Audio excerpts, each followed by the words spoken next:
Hey, what's up, everybody? It's Rizzo, and I asked on Twitter once again if you guys had any questions or topics you wanted me to talk about in this video. So I got like over 100 replies and mainly questions. A lot of them had to do with like random stuff, but there were some gems, and I picked out those gems.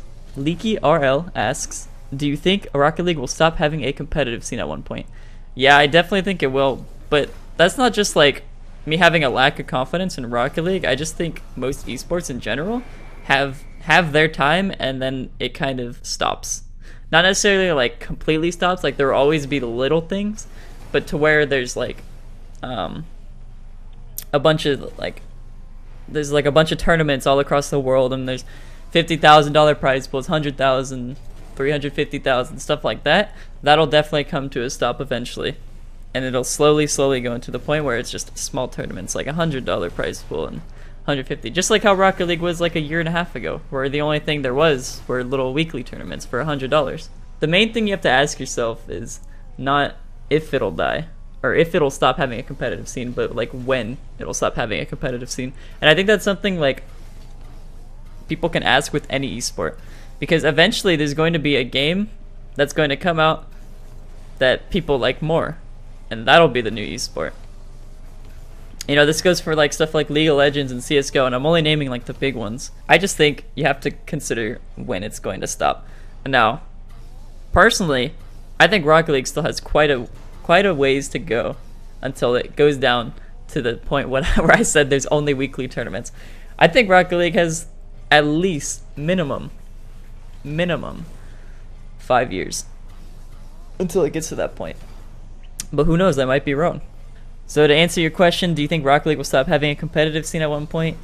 Yes, I do. Same with any other esport though. I have full faith in Rocket League to become a huge esport, known worldwide. Comment RL asks, will you be doing the 2's NBC tournament? If so, with who? I get that the NBC tourney timing is really bad, but just wondering. Okay, so he ends up saying at the end of his question that he knows the timing is really bad for the NBC tournament. The main problem with this NBC tournament is it's a good thing and it's a bad thing. So the NBC 2v2 tournament, I don't mind it being 2v2. I'll say that first off. I really don't mind it being 2v2, even though like the main focus on Rocket League is 3v3. I don't think 2v2 is a bad thing to have. But the main problem with the NBC tournament is that it overlaps a bunch of other tournaments.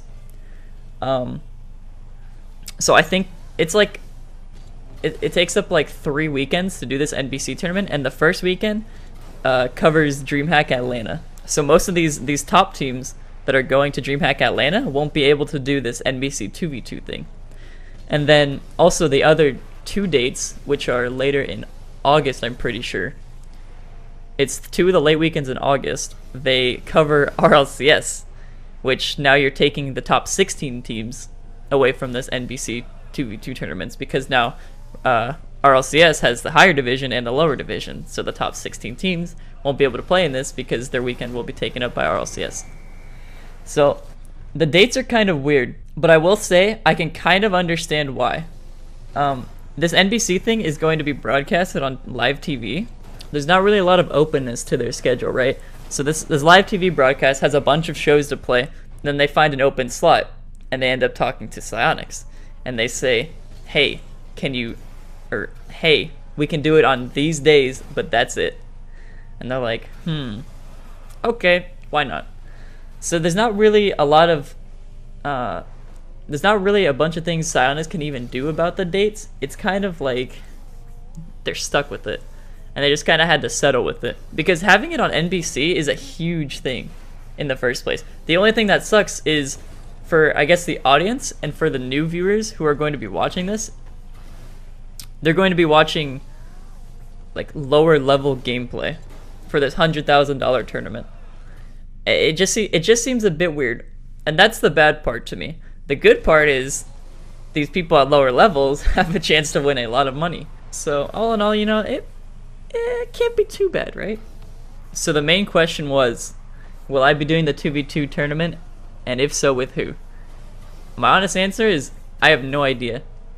I have no idea, because I don't know what the schedule looks like, or I don't know if we would be able to fit in, you know, into the schedule. with everything else going on. So I can't really give an answer, but I would like to. I would definitely like to. Dom the Mang asks, when did you realize that being a pro Rocket League player was a reality? How did it make you and others around you feel when you became one? For me and a lot of other pros around me, being a pro wasn't really like the snap of a finger, right?